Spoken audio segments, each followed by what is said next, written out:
औज़ुबिल्लाहिमिनश्शैतानिर्रजीम बिस्मिल्लाहिर्रहमानिर्रहीम। अस्सलामु अलैकुम दोस्तों, आज के लेक्चर में हम ब्लड ग्रुप्स के बारे में पढ़ेंगे। आज के लेक्चर में हम पहले ब्लड ग्रुप्स का इंट्रोडक्शन करेंगे। फिर टू टाइप्स के मेन ब्लड ग्रुप हैं, एक है ABO ब्लड ग्रुप्स और दूसरा है RH फैक्टर। तो इन दोनों के बारे में पढ़ेंगे। फिर हम अप्लाइड फिजियोलॉजी के बारे में पढ़ेंगे। अप्लाइड फिजियोलॉजी में हम जो RH फैक्टर की वजह से ट्रांसफ्यूजन रिएक्शन होते हैं और ABO इनकम्पेटिबिलिटी की वजह से जो ट्रांसफ्यूजन रिएक्शन होते हैं उसके बारे में पढ़ेंगे। इसके बाद हम दूसरे जो अनकॉमन ब्लड ग्रुप्स हैं इसके बारे में पढ़ेंगे और लास्ट में हम importance of knowing blood groups, अगर आपको अपने ब्लड ग्रुप का पता है तो इसकी क्या इम्पॉर्टेंस है इसके बारे में पढ़ेंगे। तो चलो स्टार्ट लेते हैं इंट्रोडक्शन से। इंट्रोडक्शन, जब हम टू इंडिविजुअल के ब्लड को मिक्स करते हैं तो कभी कभार agglutination means clumping of red blood cell हो जाती हैं। एग्लूटिनेशन का मतलब ये है कि रेड ब्लड सेल्स आपस में चिपक जाते हैं, आपस में अटैच हो जाते हैं, आपस में इसकी एडहेशन हो जाती हैं और ये एक मास सा बना देते हैं जिसे क्लम्प कहा जाता है। एग्लूटिनेशन इम्यूनोलॉजिकल रिएक्शन की वजह से होता है, लेकिन ये जो है ये कुछ केसेस में होता है और कुछ केसेस में नहीं होता। तो पहले ये जो कंडीशन है ये लोगों को समझ नहीं आती थी कि कुछ कंडीशन में तो एग्लूटिनेशन होती है जब हम ब्लड को मिक्स करते हैं और फिर कुछ कंडीशन में नहीं होती। तो इसके पीछे क्या रीज़न है? तो ये जो बात है ये तब हल हो गई जब वो कार्ल लिंस्टेनर ने ब्लड ग्रुप को डिस्कवर किया। और कार्ल लिंस्टेनर ने टू मेन ब्लड ग्रुप को डिस्कवर किया, एक है ABO ब्लड ग्रुप्स और दूसरा है RH फैक्टर। पहले हम ABO ब्लड ग्रुप्स के बारे में पढ़ेंगे। ABO ब्लड ग्रुप की जो डिटर्मिनेशन है वो एंटीजन और एंटीबॉडी के दरमियान इम्यूनोलॉजिकल रिएक्शन भी डिपेंड करते हैं। कार्ल लिंस्टेनर ने कहा कि मेनली रेड ब्लड सेल के ऊपर टू एंटीजन प्रेजेंट है जिसे एंटीजन A और एंटीजन B कहा जाता है। ये जो एंटीजन है इसको एग्लूटिनोजिन कहा जाता है क्योंकि ये रेड ब्लड सेल की एग्लूटिनेशन काज कर सकते हैं। उसने इसके अलावा ये भी कहा कि इस एग्लूटिनोजिन के अलावा प्लाज्मा जो है प्लाज्मा उसमें एंटीबॉडीज़ होती हैं जिसे एग्लूटिनिन्स भी कहा जाता है। ये टू टाइप्स की एंटीबॉडी हैं, एक है एंटी-A और अल्फा एंटीबॉडी और दूसरी है एंटी-B और beta antibody. However same type के एंटीजन और सेम टाइप की एंटीबॉडी एक ही पर्सन में कभी भी प्रेजेंट नहीं होते। मीन्स ऐसा नहीं होता कि एक पर्सन है जिसके रेड ब्लड सेल के ऊपर A एंटीजन है और उसमें जो एंटीबॉडी है वो भी A एंटीबॉडी है, क्योंकि जब भी ये एक जगह पर प्रेजेंट होते हैं तो ये रेड ब्लड सेल की एग्लूटिनेशन काज करते हैं, रेड ब्लड सेल की क्लम्पिंग काज करते हैं। क्योंकि जो A एंटीबॉडी है वो A एंटीजन पे अटैक करती है और B एंटीबॉडी B एंटीजन पे अटैक करती हैं। तो इस वजह से किसी भी इंडिविजुअल में ऐसा नहीं होता कि दोनों एक ही पर्सन में प्रेजेंट हो। मीन्स अगर कोई पर्सन है जिसके रेड ब्लड सेल के ऊपर A एंटीजन है तो उसमें A एंटीबॉडी नहीं होगी। तो इस कंसेप्ट की बुनियाद पे कार्ल लिंस्टेनर ने ब्लड ग्रुप को क्लासीफाई किया। फिर बाद में ये Landsteiner law for grouping the blood बन गया। लिंस्टेनर लॉ पहले जो लिंस्टेनर ने ब्लड ग्रुप के बारे में जो कंसेप्ट पेश किया उसको फिर बाद में लॉ का दर्जा दिया गया। लिंस्टेनर ने ये कहा कि टू एंटीजन प्रेजेंट है रेड ब्लड सेल के ऊपर, एक को A एंटीजन कहते हैं और दूसरे को B एंटीजन कहते हैं। इसके अलावा जो सीरम है उसमें टू टाइप्स की एंटीबॉडी प्रेजेंट होती है, एक है एंटी-A और अल्फा एंटीबॉडी और दूसरी है एंटी-B और बीटा एंटीबॉडी।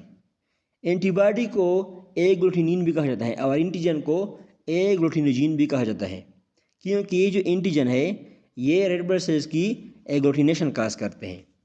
तो लिंस्टेनर का जो लॉ है वो मेनली 2 पॉइंट से मुश्तमिल है।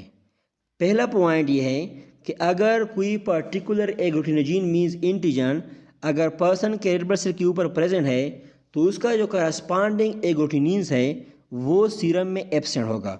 इसका मतलब ये है, फॉर एग्जांपल अगर कोई पर्सन है जिसके रेड ब्लड सेल के ऊपर A एंटीजन है तो उसके सीरम में A एंटीबॉडी नहीं होगी, क्योंकि जब ये दोनों एक जगह पे प्रेजेंट होती हैं तो रेड ब्लड सेल की एग्लूटिनेशन हो जाती हैं।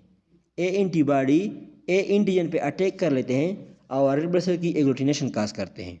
लिंस्टेनर लॉ का दूसरा पॉइंट ये है कि अगर कोई पर्टिकुलर एग्लूटिनोजिन एक रेड ब्लड सेल के ऊपर एब्सेंट है तो उसका जो करस्पॉन्डिंग एग्लूटिनिन है वो सीरम में प्रेजेंट होगा।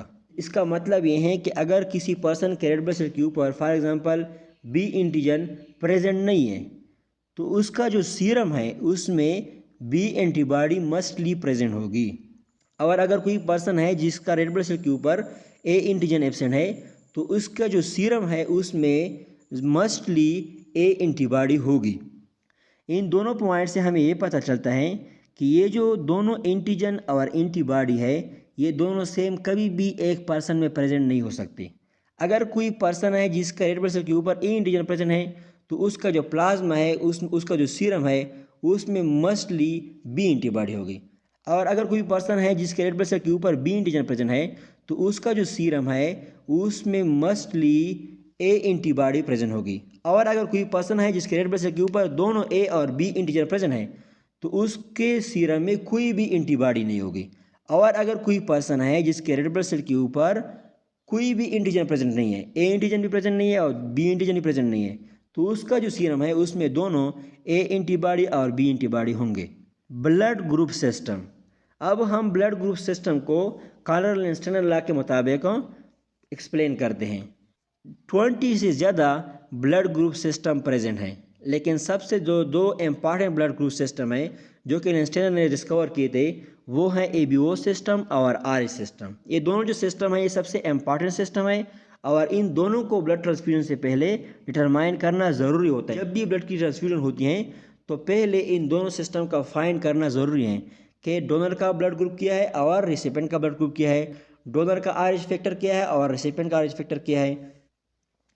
ABO सिस्टम एंटीजन ए और एंटीजन बी के प्रेजेंस और एब्सेंस की बुनियाद पे ब्लड को 4 ग्रुप्स में डिवाइड किया गया है।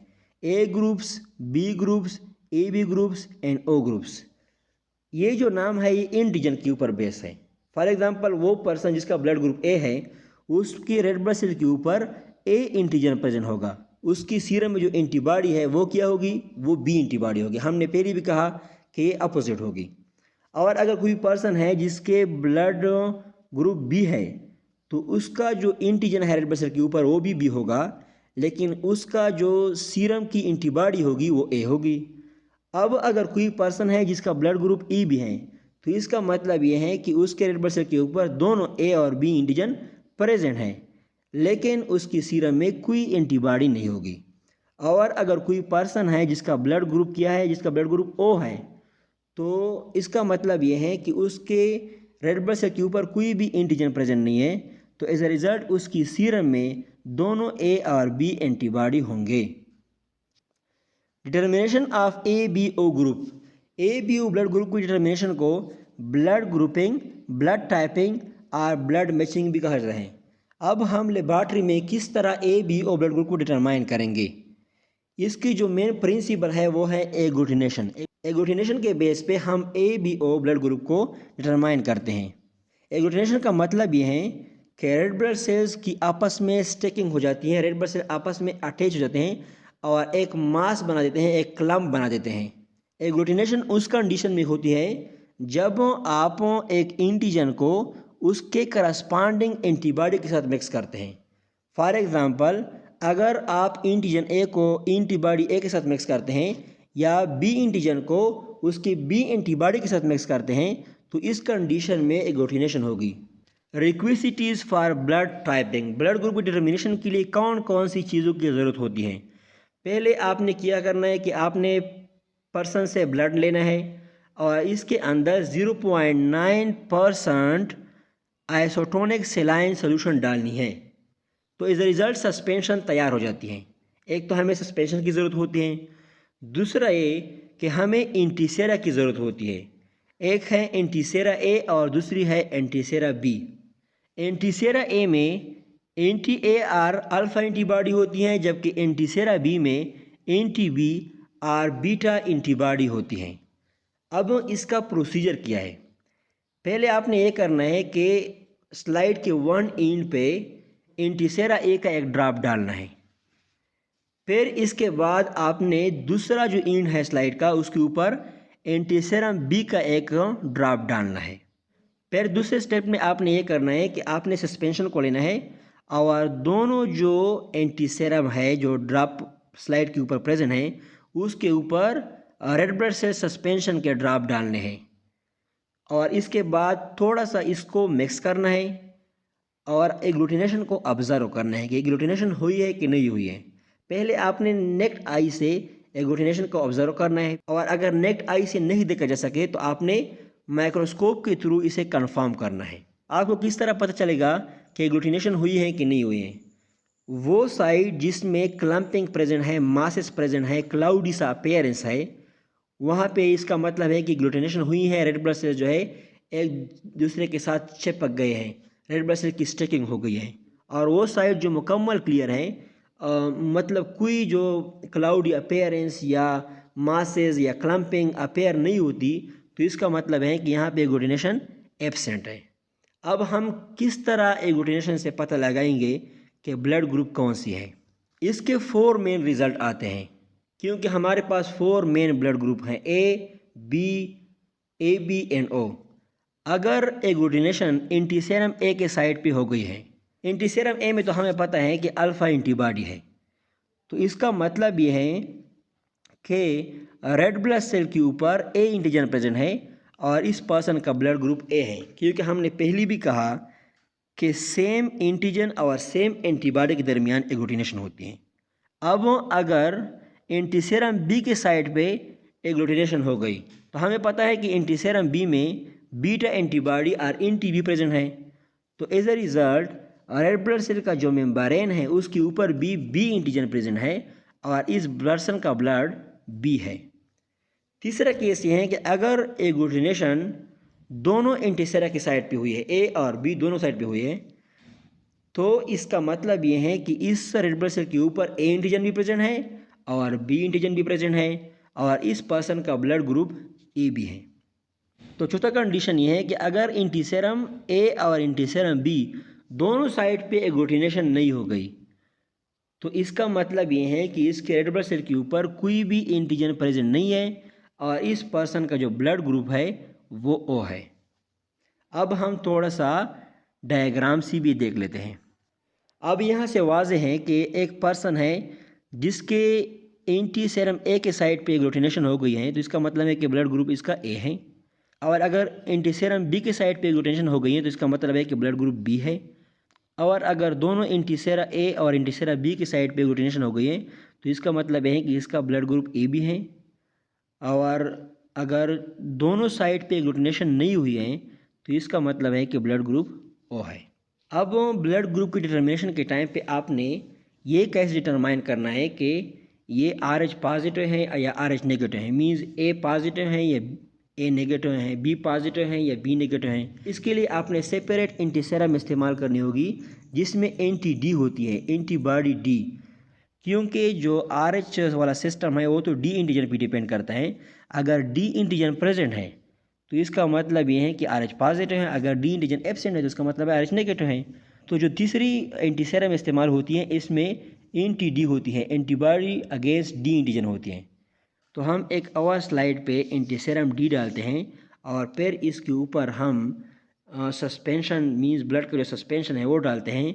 और अगर एग्लूटिनेशन हो गई तो इसका मतलब है कि RH इसका पॉजिटिव है, और अगर एग्लूटिनेशन नहीं हो गई है तो इसका मतलब है कि ये RH नेगेटिव है। Importance of A B O groups and blood transfusion. Blood transfusion के टाइम पे आप सिर्फ कंपेटेबल ब्लड को ट्रांसफ़र कर सकते हैं, मींस आप ए ग्रुप वाले पेशेंट में सिर्फ ए ब्लड ग्रुप दे सकते हैं, आप बी ग्रुप वाले पेशेंट में सिर्फ आप बी दे सकते हैं, ऐसा कि ए बी में ए बी और ओ में ओ। तो वो पर्सन जो ब्लड देता है उसको डोनर कहा जाता है और वो पर्सन जो ब्लड को रिसीव करता है उसको रेसिपिएंट कहा जाता है।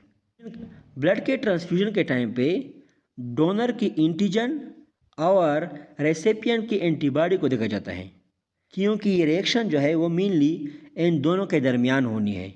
रेसिपिएंट की जो एंटीबॉडी है वो डोनर की एंटीबॉडी पे अटैक करती है या नहीं करती, इस पे डिपेंड करती है। तो ओ ग्रुप का जो रेड ब्लड सेल है इसके ऊपर कोई एंटीजन प्रेजेंट नहीं है, तो इसका मतलब ये है कि इसकी एग्लूटिनेशन नहीं हो पाएगी। तो ओ ग्रुप वाले जो पर्सन है वो किसी भी पर्सन को ब्लड दे सकते हैं, क्योंकि अगर इसके सरफेस के ऊपर एंटीजन नहीं है तो किस तरह एंटीबॉडी इसके खिलाफ रिएक्शन शो करेगा। तो as a result O group वाले को यूनिवर्सल डोनर कहा जाता है। जबकि जो ए बी ग्रुप वाले हैं उसके ऊपर एंटीजन तो प्रेजेंट होते हैं दोनों, लेकिन इसकी सीरम में एंटीबॉडी नहीं होती। तो अगर एंटीबॉडी नहीं होती तो जो भी ब्लड इस पर्सन में आप ट्रांसफ्यूज़ कर दे, ये किसी भी ब्लड के ख़िलाफ़ एक्शन शो नहीं कर पाएगा, क्योंकि अगर एंटीबॉडी प्रेजेंट नहीं है तो किस तरह ये एक्शन शो करेगा। तो as a result A B group वाले जो है उसको यूनिवर्सल रिसिपिएंट कहा जाता है। मीन्स वो किसी भी पर्सन से ब्लड को रिसीव कर सकते हैं और ओ ग्रुप वाले किसी भी पर्सन को ब्लड ट्रांसफ़र कर सकते हैं। Matching and cross matching. Blood matching एक लेबॉर्ट्री टेस्ट हैं जिसमें हम किसी पर्सन के ब्लड ग्रुप को डिटरमाइन करते हैं, लेकिन जब हम ट्रांसफ्यूजन करते हैं तो हम क्रॉस मैचिंग भी करते हैं, जो कि एक और लेबॉर्ट्री टेस्ट हैं। इसमें हम डोनर और रिसिपिएंट के ब्लड को मिक्स करते हैं और देखते हैं कि कोई ट्रांसफ्यूजन रिएक्शन तो अपेयर नहीं होती। तो अगर कोई ट्रांसफ्यूजन रिएक्शन अपेयर होती हैं तो हम इसके दरमियान ट्रांसफ्यूजन नहीं करते, और अगर कोई ट्रांसफ्यूजन रिएक्शन अपेयर नहीं होती तो हम इन पर्सन के दरमियान ब्लड की ट्रांसफ्यूजन करते हैं, क्योंकि हमें इस टेस्ट से पता चल जाता है कि आया इस पर्सन का बॉडी जो है वो इस डोनर के ब्लड को एक्सेप्ट करेगा या नहीं करेगा। ब्लड मैचिंग में सिर्फ इंडिविजुअल का रेड ब्लड सेल इस्तेमाल होता है और टेस्ट सेरा इस्तेमाल होती है जिसे हम इंटीसेरा कहते हैं, लेकिन क्रॉस मैचिंग में हम रेसिपिएंट की सीरम को और डोनर के रेड ब्लड सेल को आपस में मिक्स करते हैं और इससे हमें पता चलता है कि ट्रांसफ्यूजन रिएक्शन अपेयर होते हैं या नहीं होते। अगर क्रॉस मैचिंग के टाइम पे डोनर की रेड ब्लड सेल की ग्लूटिनेशन हो गई तो इसका मतलब ये है कि इस ब्लड को आप ट्रांसफ्यूजन के लिए इस्तेमाल नहीं कर सकते। Inheritance of ABO agglutinogen and agglutinins. Persons का जो ब्लड है वो मेनली 2 जीन्स पे डिपेंड करता है, gene A and gene B, और एक तीसरा भी जीन है जिसको जीन O कहा जाता है जो कि रिसेसिव है। एग्लूटिनोजीन जो है ये फेटल लाइफ के 6 मंथ में अपेयर होता है। इस एग्लूटिनोजीन की जो कंसनट्रेशन है बर्थ के टाइम पे वो कम होती है, जो कि 1/5 ऑफ द एडल्ट कंसनट्रेशन के बराबर होती है, लेकिन पबर्टी के टाइम पे फिर इसका लेवल इंक्रीज हो जाता है। और ये एग्लूटिनोजीन सिर्फ रेड ब्लड सेल के ऊपर नहीं प्रेजेंट होता, बल्कि ये बॉडी की सिक्रीशन में प्रेजेंट होती हैं, जैसे कि सलाइवरी ग्लैंड में प्रेजेंट होती हैं, पेंक्रियाज के ऊपर प्रेजेंट होती हैं, किडनी के ऊपर प्रेजेंट होती हैं, लीवर के ऊपर प्रेजेंट होती हैं, लंग एट्सेट्रा के ऊपर प्रेजेंट होती हैं। ये ए और बी एग्लूटिनोजीन पेरेंट से पर्सन में ट्रांसफ़र होते हैं, जबकि एग्लूटिनिन ए और बी जो है मीन्स ए और बी जो एंटीबॉडी है वो फेटल लाइफ के टाइम पे प्रोड्यूस नहीं होते, बल्कि इसकी जो प्रोडक्शन है वो बर्थ के 2 to 3 मंथ्स बाद स्टार्ट होती है। एग्लूटिनिन ए और बी एग्लूटिनोजीन के रिस्पांस में प्रोड्यूस होते हैं। जब ए और बी एग्लूटिनोजीन बॉडी में रेस्पिरेटरी सिस्टम के थ्रू और डाइजेस्टिव सिस्टम के थ्रू बैक्टीरिया के साथ एंटर होते हैं तो इसके खिलाफ जो है एग्लूटिनिन प्रोड्यूस होते हैं। एग्लूटिनिन बेसिकली गामा ग्लोबुलिन है, मीन्स एंटीबॉडी है, जो कि मेनली एंटीबॉडी में ये IgG और IgM इम्यूनोग्लोबुलिन से ताल्लुक़ रखती है। RH factor. AB blood group के अलावा कार्ल लैंडस्टेनर ने RH फैक्टर को भी डिटरमाइन किया। RH फैक्टर का जो एंटीजन है ये रेड ब्लड सेल के ऊपर प्रेजेंट होता है। इस एंटीजन को पहले रेसस मंकी ने डिस्कवर किया था, इस वजह से इसको RH फैक्टर का नाम दिया गया। फिर इसको बाद में फिर लैंडस्टेनर और वेनर ने डिस्कवर किया। ह्यूमन में मिनी RH एंटीजन है, लेकिन जो D एंटीजन है वो ह्यूमन में बहुत ज़्यादा एंटीजेनिक होती हैं, तो इस वजह से ये D एंटीजन पे डिपेंड करती हैं। अगर किसी पर्सन के ब्लड में D एंटीजन प्रेजेंट है तो इसका मतलब है कि ये RH पॉजिटिव है, और अगर कोई पर्सन के रेड ब्लड सेल के ऊपर D एंटीजन एब्सेंट है तो इसका मतलब है कि ये RH नेगेटिव है। इंडियन पॉपुलेशन में 85% पीपल RH पॉजिटिव हैं और 15% RH नेगेटिव हैं। इसके अलावा ब्लैक पीपल जो है इसमें RH पॉजिटिव का जो परसेंटेज है वो हाई होती हैं। RH blood group system ABO blood group system के लिहाज से डिफरेंट, क्योंकि एंटीजन D का कोई करस्पॉन्डिंग एंटी-D एंटीबॉडी नहीं होती।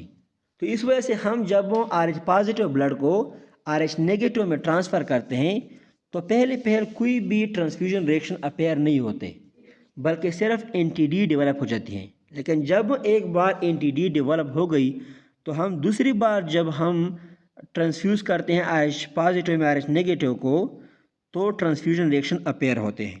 इनहेरिटेंस ऑफ RH एंटीजन, ये जो RH एंटीजन है इसको जो जीन कंट्रोल करती है वो मेनली 2 एलील्स पे मुश्तमिल होती है।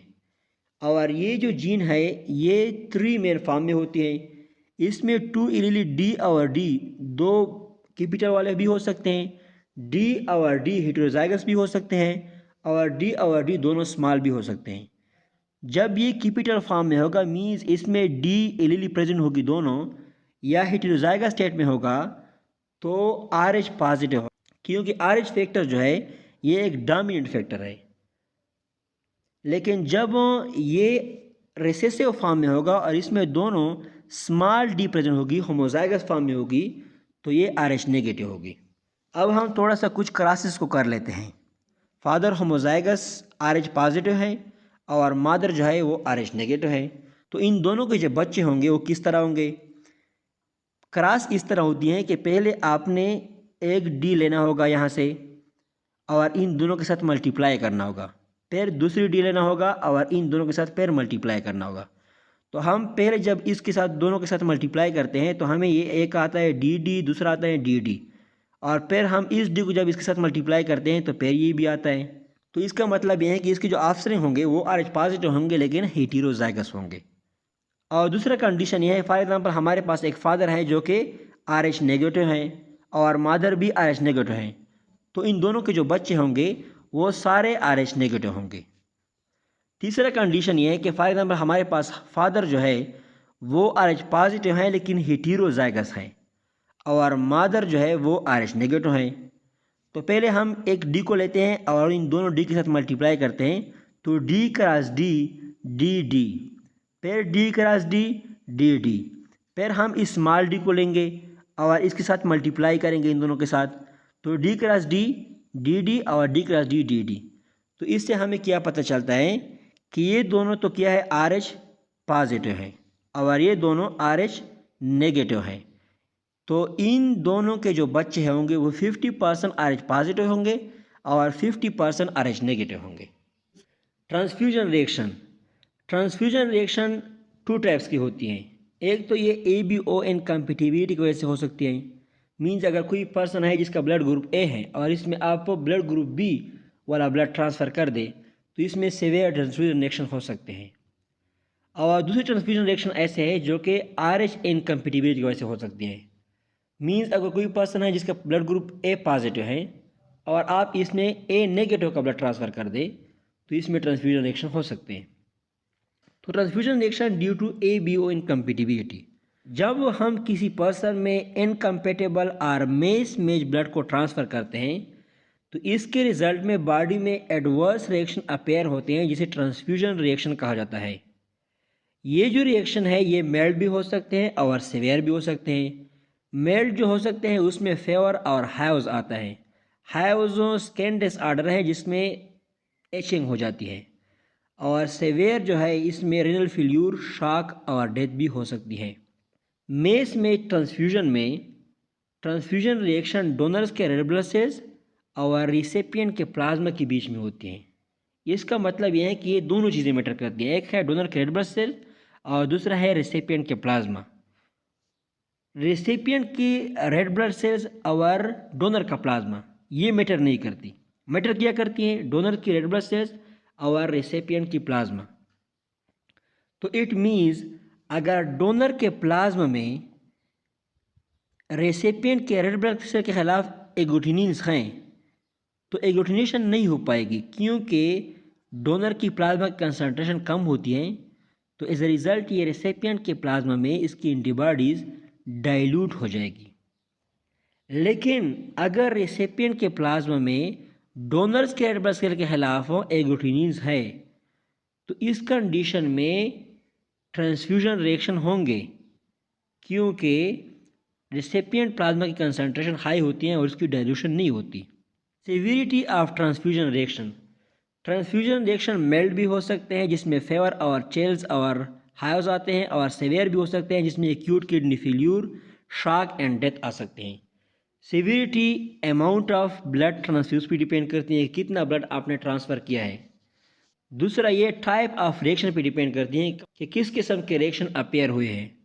और तीसरा ये general health of the patient भी डिपेंड करती हैं कि पेशेंट का जनरल हेल्थ किस तरह है, पेशेंट स्ट्रांग है, वीक है, एज क्या है, तो इस पर डिपेंड करती है। Cause for transfusion reaction.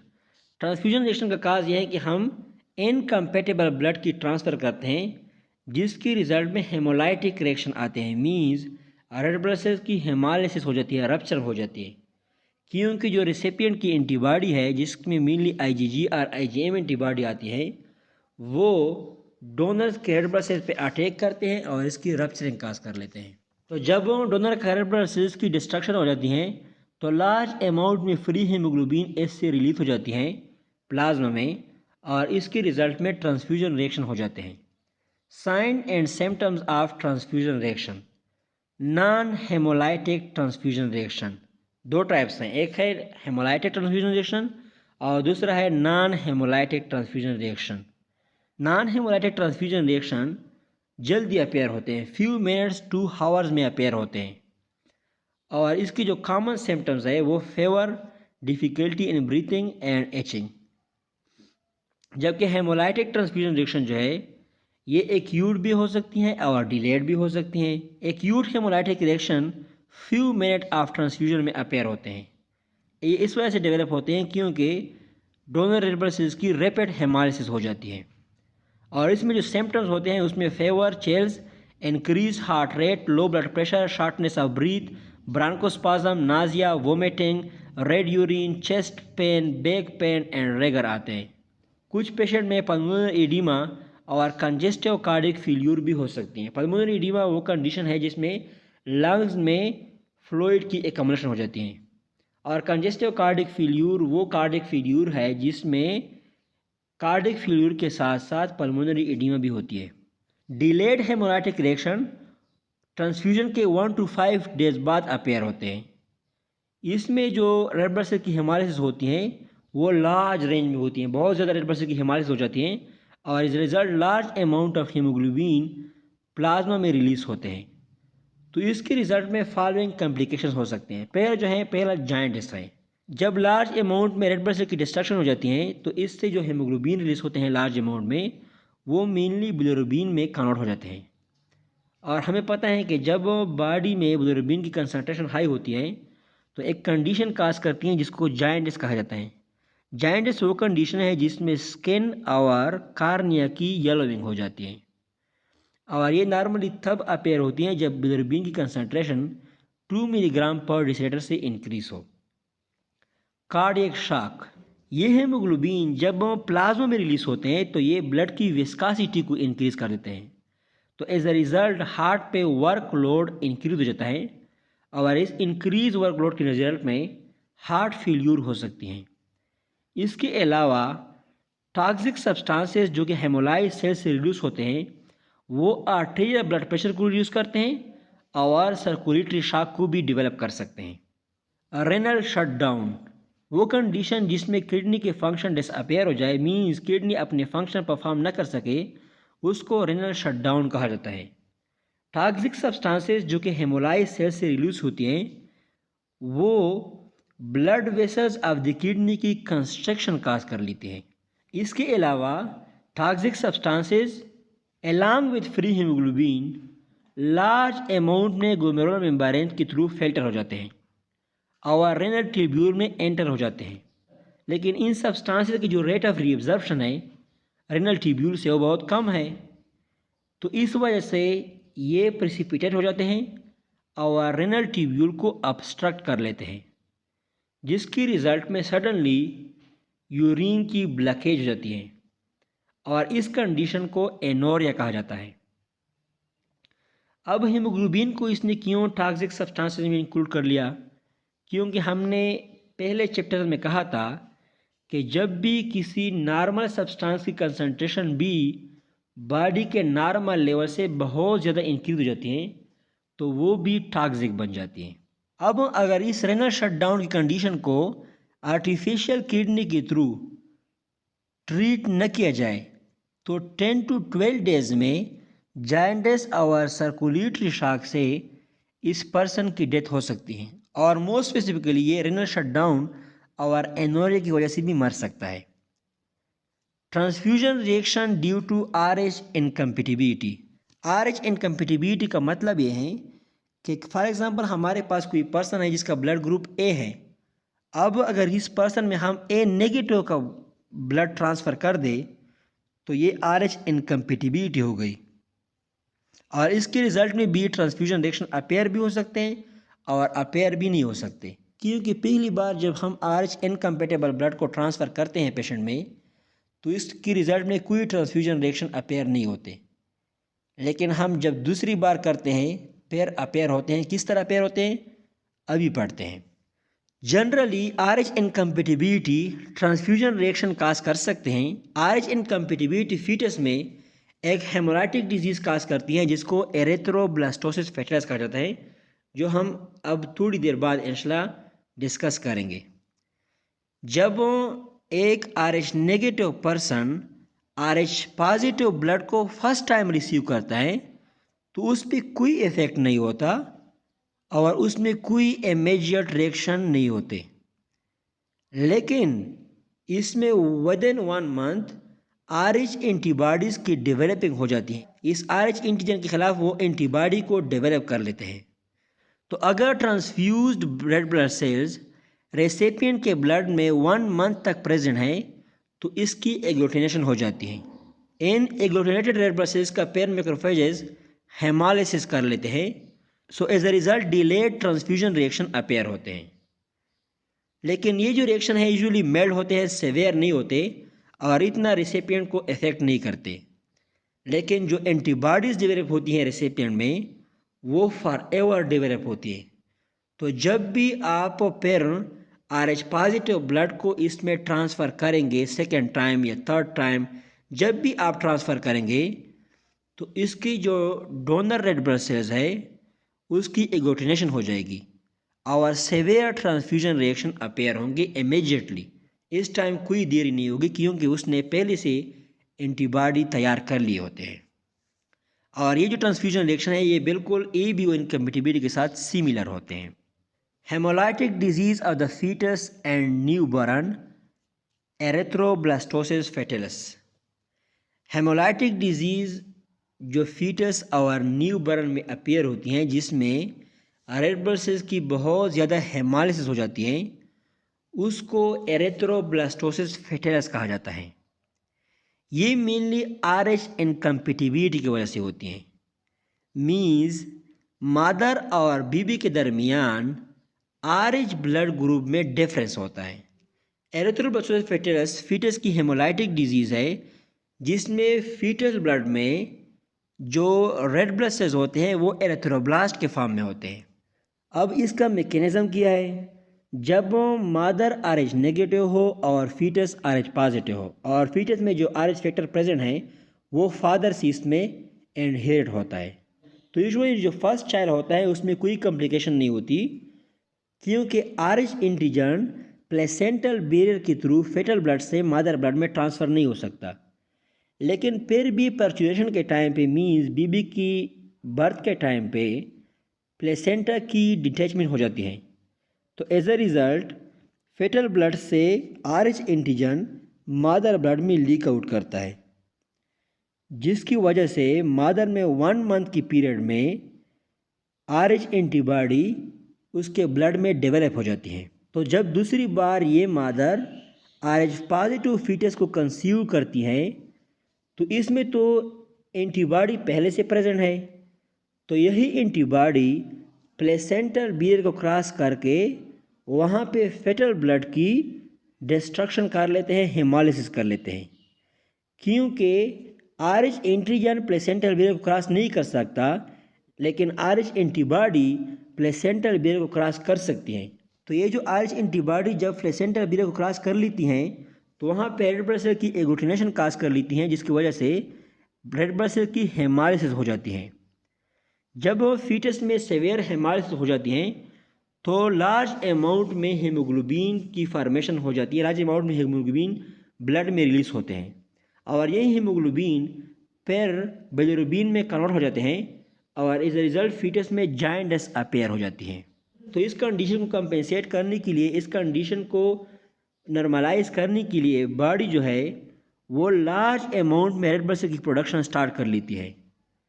और ये सिर्फ बोन मैरो में प्रोडक्शन नहीं स्टार्ट होती है, बल्कि लीवर और स्प्लीन में भी रेड ब्लड सेल की प्रोडक्शन इंक्रीज हो जाती है।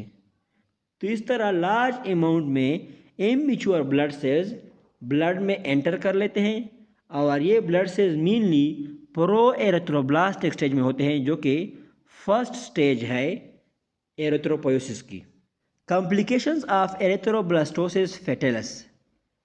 पहला जो कॉम्प्लिकेशन है वो है सेवियर एनीमिया, दूसरा है हाइड्रॉप्स फेटेलस और तीसरा है कार्नेक्टेरस। एरिथ्रोब्लास्टोसिस फेटेलस में बहुत ज़्यादा रेड ब्लड सेल्स की डिस्ट्रक्शन हो जाती है, जिसकी वजह से रेड ब्लड सेल की काउंट डिक्रीज हो जाती हैं। और वो कंडीशन जिसमें रेड ब्लड सेल की काउंट डिक्रीज हो जाती है उसको एनीमिया कहा जाता है। लेकिन जब ये कंडीशन सेवियर हो जाए, एनीमिया सेवियर हो जाए, तो ये इन्फेंट की डेथ भी काज कर सकती है। हाइड्रॉप्स फेटेलस। हाइड्रॉप्स फेटेलस एक सीरियस कंडीशन है जो कि फीटस में अपेयर होती है। जब सेवियर हेमोलिसिस हो जाती है तो इसके रिज़ल्ट में फीटस में एडिमा की डेवलपमेंट हो जाती है और एडिमा के साथ साथ लीवर और स्प्लीन की एनलार्जमेंट हो जाती हैं और कार्डिक फेल्यूर भी होता है। तो ये कंडीशन अगर सेवियर हो जाए तो ये फीटस की यूट्रस के अंदर डेथ काज कर सकती है। लीवर और स्प्लीन की एनलार्जमेंट इस वजह से होती हैं क्योंकि लीवर और स्प्लीन की एक्टिविटी इंक्रीज हो जाती है और वो बहुत ज़्यादा रेड ब्लड सेल की प्रोडक्शन करा लेते हैं।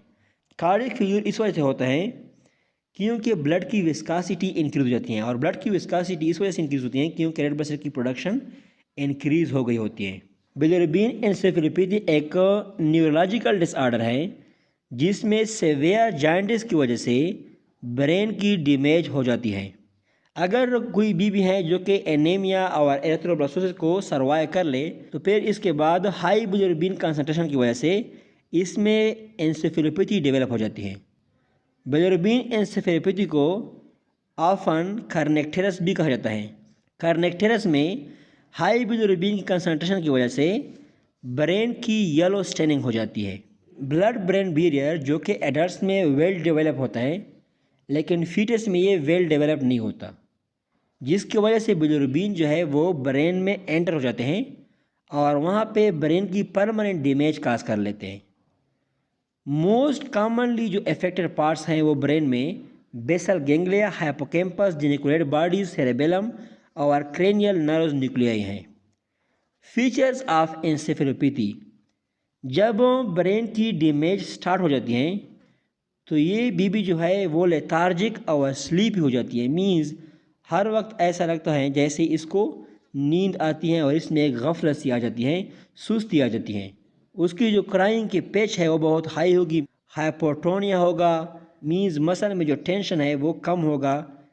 इसका मतलब ये है कि मसल रिलैक्स फॉर्म में प्रेजेंट होगा। और इसके अलावा हेड जो है वो बैकवर्ड की तरफ आर्च करेगा। लेकिन जब ये डिज़ीज़ प्रोग्रेस करती है तो उसमें हाइपरटोनिया डेवलप हो जाते हैं और एपिस्टोमस हो जाता है। एपिस्टोमस एक टेटनिक स्पाज्म है जिसमें स्पाइन और एक्सट्रीमिटीज़ बेंड हो जाते हैं। Advance science of disease. जब ये डिज़ीज़ और भी एडवांस हो जाती हैं तो इसमें बीबी में ये होता है कि बीबी मिल्क को सकल नहीं कर सकता, उसमें इरिटेबिलिटी आ जाती है और वो बहुत ज़्यादा रोने लगता है। बाईसाइक्लिंग मूवमेंट। जब वो मूवमेंट करता है तो ऐसा लगता है जैसे वो साइकिल को चला रहा हो। कोरियोटिटोसिस होगी। कोरियोटिटोसिस का मतलब है कि बीबी एबनॉर्मल मूवमेंट को शो करेगा। मीन्स इर्रेगुलर स्पाज्मोटिक और इनवॉलंटरी मूवमेंट्स लिम्स और फेशियल मसल में अपेयर होगी। इसके साथ साथ स्पास्टिसिटी होगी और सेजर्स डेवलप होंगे। स्पास्टिसिटी का मतलब यह है कि रेस्ट के टाइम पे मसल का टोन इंक्रीज होता है। मीन्स मसल में अनयूजुअल टाइटनेस और स्टिफनेस होती है। सेजर का मतलब यह है कि ब्रेन में एबनॉर्मल एक्सेसिव न्यूरोनल एक्टिविटी होती है जिसकी वजह से patient uncontrolled shaking movement show करता है। प्रिवेंशन और ट्रीटमेंट ऑफ एरिथ्रोब्लास्टोसिस फेटेलस। अगर मदर RH नेगेटिव है और फीटस RH पॉजिटिव है तो पहले आपने ये करना होगा कि NT-D को मदर के अंदर 28th week and 34th week of pregnancy में एडमिनिस्टर करना होगा।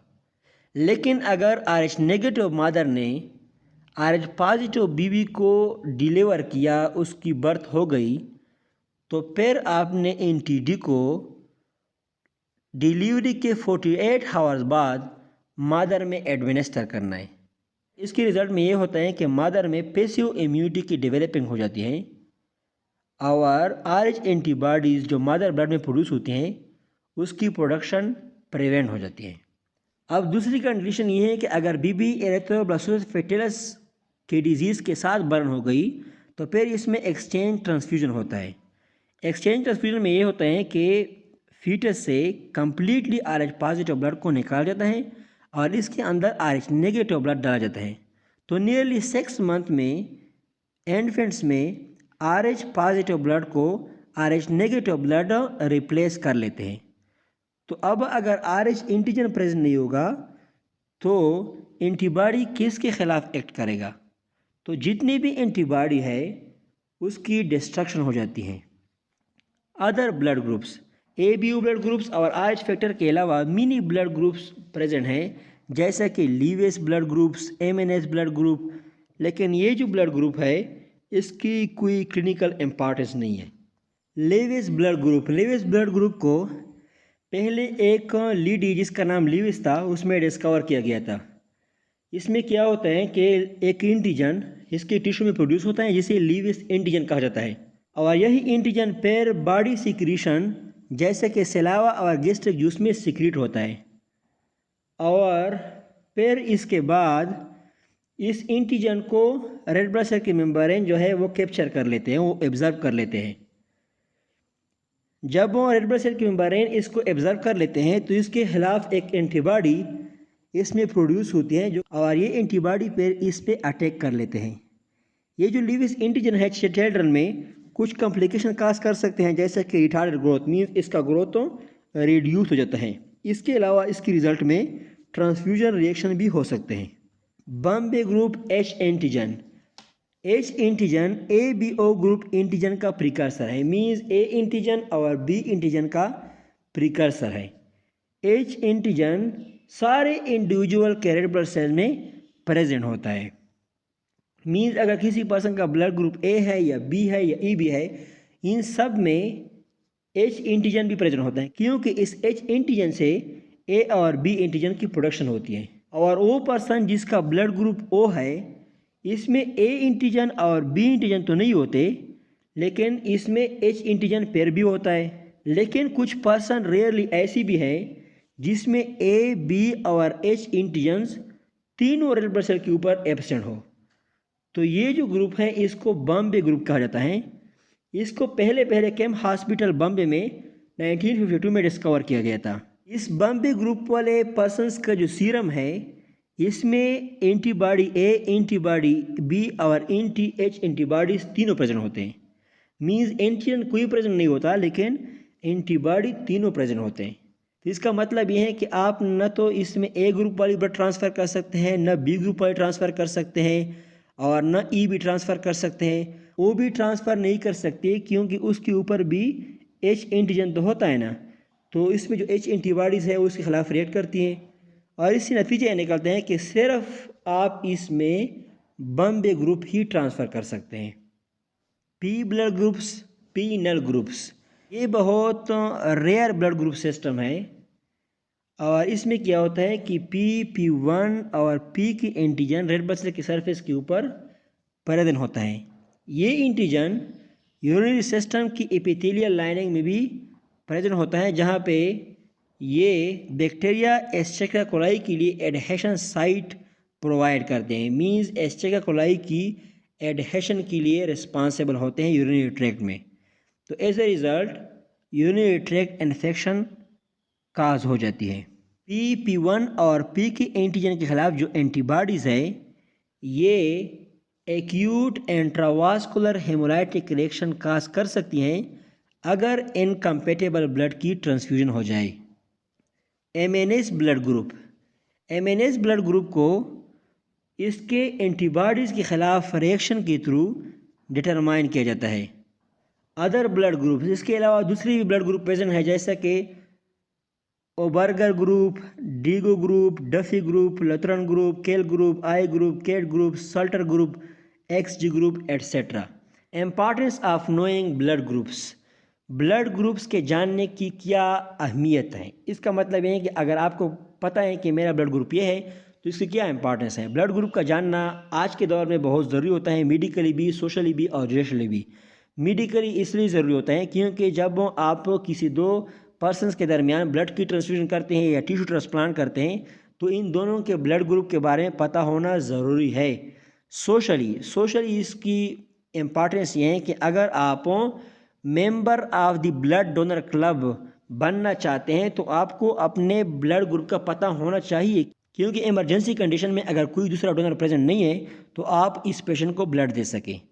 तीसरी इंपॉर्टेंस ये है कि अगर आपको कपल के ब्लड ग्रुप के बारे में पता है तो RH इनकम्पेटिबिलिटी की वजह से जो सेवियर रिएक्शन चाइल्ड में होते हैं, जैसे कि एरिथ्रोब्लास्टोसिस फेटिलस, वो आप चाइल्ड में प्रिवेंट कर सकते हैं। So this is all about blood groups. इंशाल्लाह आप सब दोस्तों को समझ आ गया होगा।